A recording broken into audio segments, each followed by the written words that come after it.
কচু শাক দিয়েও এতটা মজা করে যে কোনো কিছু রান্না করা যায় তা আপনারা কজন জানেন? আমি জানি বেশিরভাগ মানুষই জানেন না যে কচু শাকও এতটা মজার করে রান্না করা যায় আর একদম চেটেপুটে বাড়ির সবাই খেয়ে অনেক প্রশংসা করবে। আমরা সবাই জানি কচু শাকে অনেক পুষ্টিগুণ আছে, তবে গলা চুলকানোর ভয়ে অনেকেই কিন্তু খায় না। আজকে আমি সেই টিপসও বলে দেবো কী করলে গলা একদমই চুলকাবে না। তো ভিডিও জুড়ে আমার পাশেই থাকুন, অনেক টিপস শেয়ার করছি। আর আজকের রান্নাটা কিন্তু প্রেশার কুকারে করব, যাতে খুব সহজেই হয়ে যায়। তো এখানে আমি কচু ভালো করে ধুয়ে কেটে নিয়েছি, কেমন সাইজ করে সেটা ভিডিওতে দেখতে পেয়েছেন। এরপর আমি মসুর ডাল নিয়ে নিলাম, মসুর ডালটা আমি ধুয়ে নিয়েছি। এরপর আমি এক পিস মাছ নিয়ে নিলাম। এখানে মাছটা আমি নিয়েছি স্বাদটা আরও বেশি করার জন্য, আপনারা অবশ্যই দেবেন। এরপর আমি দিয়ে দিয়েছি একটা টমেটো, বড় সাইজের টমেটো কেটে দিয়ে দেবেন। এরপর দিয়ে দিয়েছি আমি 7-8টার মতো কাঁচা মরিচ, এখানে আমি কেটে দিইনি, একদম গোটাই দিয়েছি। এরপর আমি 2টা বড় সাইজের পেঁয়াজ কেটে দিয়ে দিয়েছি। এরপর আমি দেব হচ্ছে রসুন বাটা আর জিরা বাটা। এখানে এ পর্যন্ত মশলা আমি ব্যবহার করছি, অতিরিক্ত কোনো মশলা ব্যবহার করার কোনো প্রয়োজন নেই, আসলে একটা স্বাদ আর গন্ধ আনার জন্য কিন্তু এতটুকুই যথেষ্ট।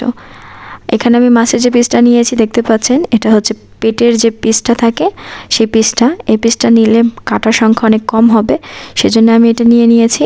এরপর আমি সব কিছু ভালোভাবে একটু মাখিয়ে নিচ্ছি, খুব ভালোভাবে মাখাতে হবে, একদম হাতে মেখে এমন কোনো কথা নেই, হালকা একটু মেখে নিলেই হবে। এরপর আমি দিয়ে দিচ্ছি হচ্ছে লবণ, এখানে আমি 3 চামচের মতো লবণ ব্যবহার করেছি, আপনারা আপনাদের পরিমাণ মতো ব্যবহার করবেন।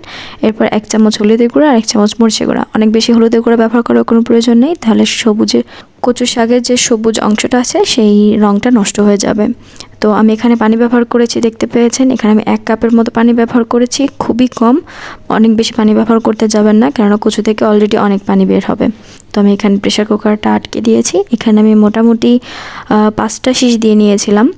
তো এটা আমার হয়ে গেছে, তবে এ বিষয়ে অবশ্যই খেয়াল রাখবেন, অতিরিক্ত পানি ব্যবহার করলে কিন্তু প্রেশার কুকার উপর দিয়ে বের হয়ে যাবে, আর অনেক বেশি পানি ব্যবহার করলে অনেক বেশি জাল করে সেটা শুকিয়ে নিতে হবে, তো সেক্ষেত্রে পানির পরিমাণটা একদমই কম রাখবেন।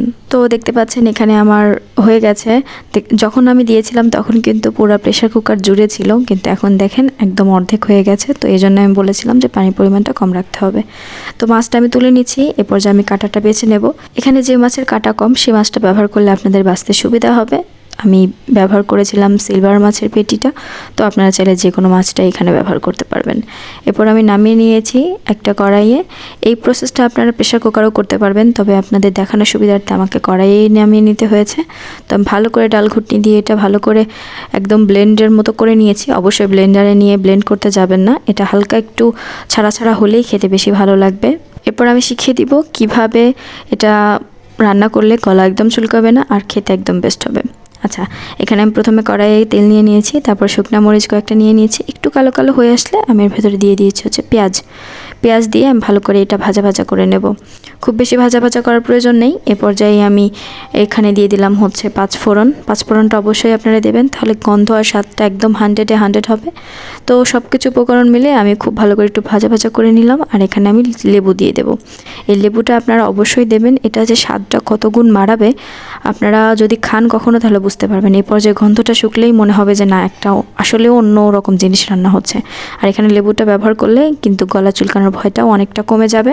তো অবশ্যই আপনারা লেবুটা ব্যবহার করবেন, আর খাওয়ার সময় লেবুটা তুলে ফেলে দেবেন না, এটা ভাতের সাথে মাখিয়ে খেতে কিন্তু অসাধারণ ভালো লাগে। এ পর্যায়ে কিন্তু আমার রান্না করা হয়ে গেছে, আমি এটা এখন একটা বাটিতে তুলে নেব। আপনারা দেখতে পাচ্ছেন এটা দিয়ে রুটি বা ভাত খেতে এতটা ভালো লাগে, আর খালি মুখে খেতে তো অনেক বেশি ভালো লাগে। যেহেতু এখন কচু শাকের মৌসুম চলছে, বাজারে অনেক বেশি পাওয়া যায়, তো অবশ্যই কিনে এনে একবার হলো ট্রাই করার চেষ্টা করবেন।